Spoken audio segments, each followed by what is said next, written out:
الحمدللہ رب العالمین والصلاة والسلام علی سید المرسلین اما بعد فاعوذ باللہ من الشیطان الرجیم بسم اللہ الرحمن الرحیم الصلاة والسلام علیک یا رسول اللہ وعلی آلک واصحابک یا حبیب اللہ الصلاة والسلام علیک یا نبی اللہ وعلی آلک واصحابک یا نور اللہ۔ میٹھے میٹھے اسلامی بھائیوں اور مدنی چینل کے ناظرین، سلسلہ ہے ایک قصہ ہے قرآن سے۔ قرآن ہے میرا رہنما، قرآن شفا ہے، نور ہے قرآن، جلا دل کی میرا قرآن، رضا رب کی میرا قرآن، قرآن قرآن۔ آج کون سا قصہ سننا ہے؟ قرآن پاک کے مبارک واقعات سنتے چلے جا رہے ہیں اور الحمدللہ بہت کچھ اس سے سیکھتے چلے جا رہے ہیں۔ دنیا میں بہت سارے شہر ہیں، بہت سارے مقامات ہیں، مگر ایک شہر ایسا ہے جو کروڑوں مسلمانوں کے دلوں کی دھڑکن ہے۔ اگر اسے مرکز اسلام کہا جائے، اگر اسے مسلمانوں کا مرکز کہا جائے، منبع کہا جائے تو درست ہوگا۔ جی ہاں، بات ہے مکہ مکرمہ کی، جہاں رب کا پیارا گھر کعبہ مشرفہ موجود ہے۔ کون سا ایسا دل ہے اور کون سی ایسی آنکھ ہے جو مکہ مکرمہ دیکھنے کو نہ تڑپتی ہو؟ میٹھے میٹھے اسلامی بھائیوں، آج آپ کو بتانا ہے کہ مکہ مکرمہ آباد کیسے ہوا، اس کی ابتدا کیسے ہوئی آبادی کی۔ بہت خوبصورت اور دلچسپ باتیں ہیں اور قرآن کے ذریعے سیکھنی ہیں۔ آئیے توجہ کے ساتھ سماعت کیجیے۔ حضرت ابراہیم علیہ السلام کے فرزند حضرت اسماعیل علیہ السلام سرزمین شام میں حضرت ہاجرہ رضی اللہ تعالی عنہا کے مبارک شکم سے پیدا ہوئے۔ حضرت ابراہیم علیہ السلام کی زوجہ حضرت سارہ کے کوئی اولاد نہ تھی، اس لیے انہیں رشک پیدا ہوا اور انہوں نے حضرت ابراہیم علیہ السلام سے عرض کی کہ آپ حضرت ہاجرہ رضی اللہ تعالی عنہا کو کہیں دور لے جائیں۔ اب میٹھے اسلامی بھائیوں، اللہ تبارک و تعالیٰ کی حکمت سے ایک بڑا خوبصورت سبب پیدا ہوا۔ چنانچہ آپ پر وحی نازل ہوئی کہ آپ حضرت ہاجرہ رضی اللہ تعالی عنہا اور حضرت اسماعیل علیہ السلام کو اس سرزمین میں چھوڑ آئیں جہاں بے آب و گیاہ میدان اور خشک پہاڑوں کے سوا کچھ نہیں ہے، یعنی فقط پہاڑ ہیں، ریگستان ہے، پانی بھی نہیں۔ حضرت ابراہیم علیہ السلام نے اللہ کے اس حکم پر کس طرح لبیک کہا کہ آپ نے حضرت ہاجرہ رضی اللہ تعالی عنہا اور حضرت اسماعیل علیہ السلام کو ساتھ لے کر سفر فرمایا، اور اس جگہ جہاں آج کعبہ معظمہ ہے، یہاں اس وقت نہ کوئی آبادی تھی، نہ کوئی چشمہ، نہ دور دور تک پانی، اور نہ ہی آدمی کا نام و نشان تھا۔ ایک توشہ دان میں کچھ کھجوریں، ایک مشک میں کچھ پانی، حضرت ابراہیم علیہ السلام وہاں رکھ کر روانہ ہو گئے۔ جی ہاں، اپنے بچوں کی والدہ حضرت ہاجرہ رضی اللہ تعالی عنہا، چھوٹا بچہ حضرت اسماعیل علیہ السلام، اور پھر فقط چند کھجوریں ہیں، تھوڑا پانی ہے اور انہیں چھوڑ کر جا رہے ہیں۔ حضرت ہاجرہ رضی اللہ تعالی عنہ نے کئی آوازیں لگائیں، آپ نے اس کا جواب نہ دیا۔ وہ پوچھتی رہیں کہ میں کیوں چھوڑ کے جا رہے ہیں، آپ نے جواب نہ دیا۔ حضرت ہاجرہ رضی اللہ تعالی عنہ نے آخر میں یہ کہا، اے اللہ عز و جل کے نبی، آپ ہمیں جو چھوڑ کر جا رہے ہیں بس اتنا بتا دیجئے کہ آپ اپنی مرضی سے ہمیں چھوڑ کر جا رہے ہیں یا اللہ تبارک و تعالیٰ کے حکم سے آپ نے ہمیں یہاں لا کر چھوڑا ہے۔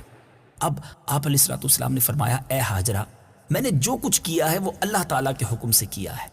کمال شخصیت ہیں حضرت ہاجرہ رضی اللہ تعالیٰ عنہا۔ اب جب یہ سن لیا تو کیا کہتی ہیں، اب آپ جائیے، مجھے یقین کامل اور پورا اطمینان ہے کہ اللہ تبارک و تعالیٰ مجھ کو اور میرے بچے کو ضائع نہیں فرمائے گا۔ کیسی قربانی تھی! حضرت ابراہیم علیہ السلام نے اس حکم خداوندی کو پورا کیا اور ایک لمبی دعا مانگی اللہ کی بارگاہ میں ان کی حفاظت کے لیے، مکہ مکرمہ کے لیے، اور پھر وہاں سے ملک کے شام تشریف لے گئے۔ چند دنوں میں کھجوریں اور پانی ختم ہو گیا۔ حضرت ہاجرہ رضی اللہ تعالیٰ عنہ پر بھوک اور پیاس کا غلبہ ہوا اور ان کے سینے میں دودھ خشک ہو گیا اور بچہ بھوک و پیاس سے تڑپنے لگا۔ حضرت ہاجرہ رضی اللہ تعالیٰ عنہ نے پانی کی تلاش و جستجو میں 7 چکر صفا اور مروہ دونوں کی سعی کی، یعنی ان دونوں کے درمیان آپ دوڑتی رہیں، مگر پانی کا سراغ جو ہے وہ دور دور تک نہ ملا۔ حضرت اسماعیل علیہ السلام پیاس کی شدت سے ایڑیاں پٹک پٹک کر رو رہے تھے۔ حضرت جبرائیل علیہ السلام نے آپ کی ایڑیوں کے پاس زمین پر اپنا پیر مار کر ایک چشمہ جاری کر دیا، اور اس پانی میں دودھ کی خاصیت تھی۔ یہ غذا اور پانی دونوں کا کام کرتا تھا۔ جی ہاں، یہی زمزم کا پانی تھا جو اس وقت وہاں سے جاری ہوا۔ شاید آپ کو نہ معلوم ہو کہ زمزم اس کے معنی ہے رک رک۔ حضرت ہاجرہ رضی اللہ تعالی عنہ نے جب اس پانی کو جاری ہوتا ہوا دیکھا تو اس وقت فرمایا تھا، یا ماں زمزم، اے پانی رک جا، اور اس وقت سے اس کا نام ہی زمزم پڑ گیا۔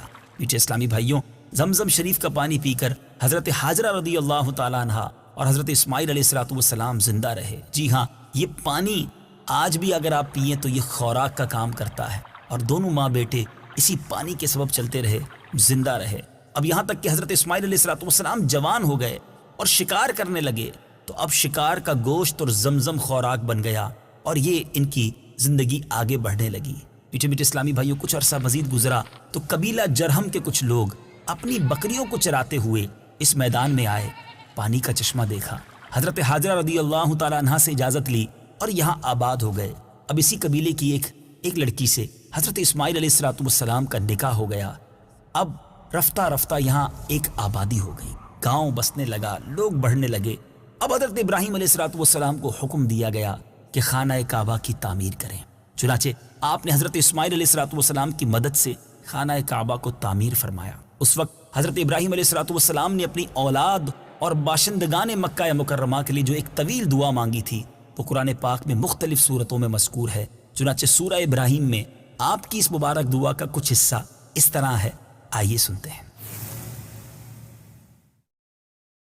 ربنا انی اسکنت من ذریتی بواد غیر ذی زرع عند بیتک المحرم ربنا ليقيموا الصلاة فاجعل أفئدة من الناس تهوي إليهم وارزقهم من الثمرات لعلهم يشكرون۔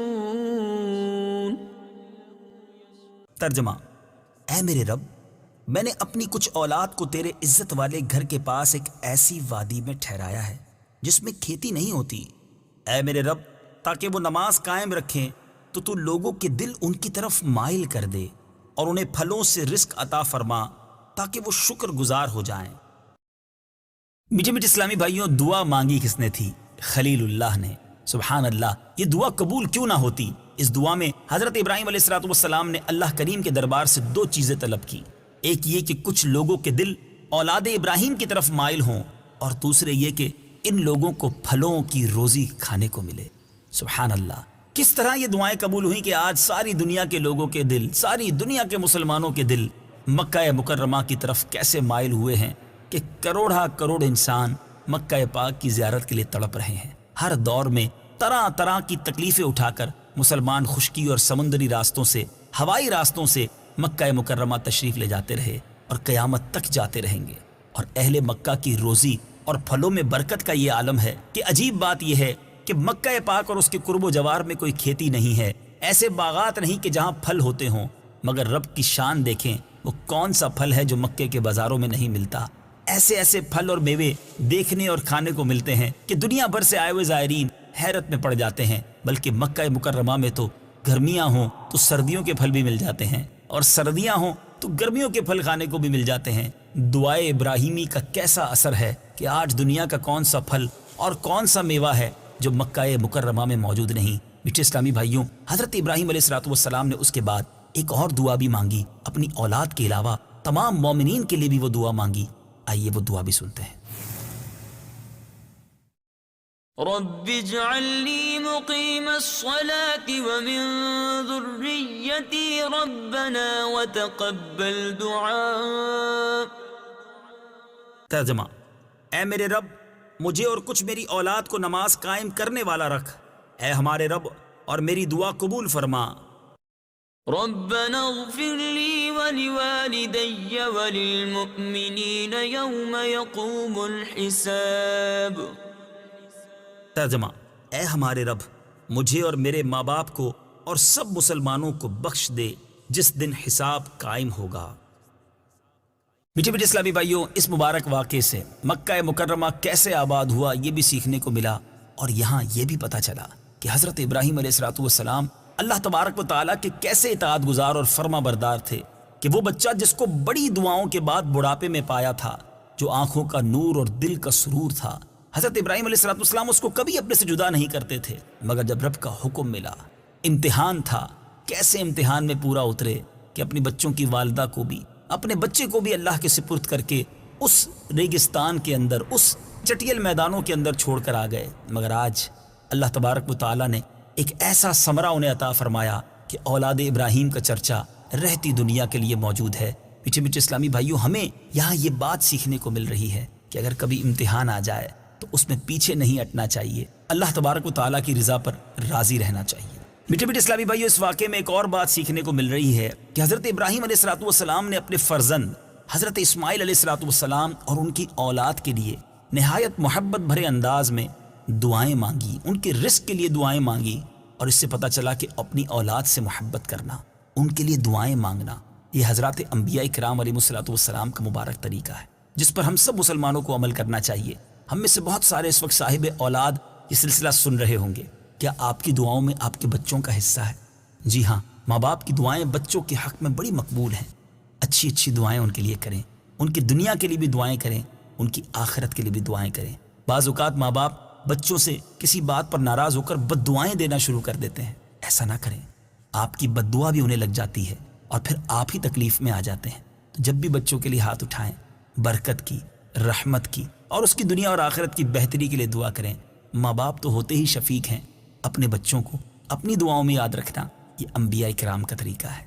مدنی چینل دیکھتے رہیے، انشاءاللہ مزید قرآنی واقعات لے کر حاضر ہوں گے۔ صلو علی الحبیب صلی اللہ تعالی علی محمد صلی اللہ علیہ وسلم۔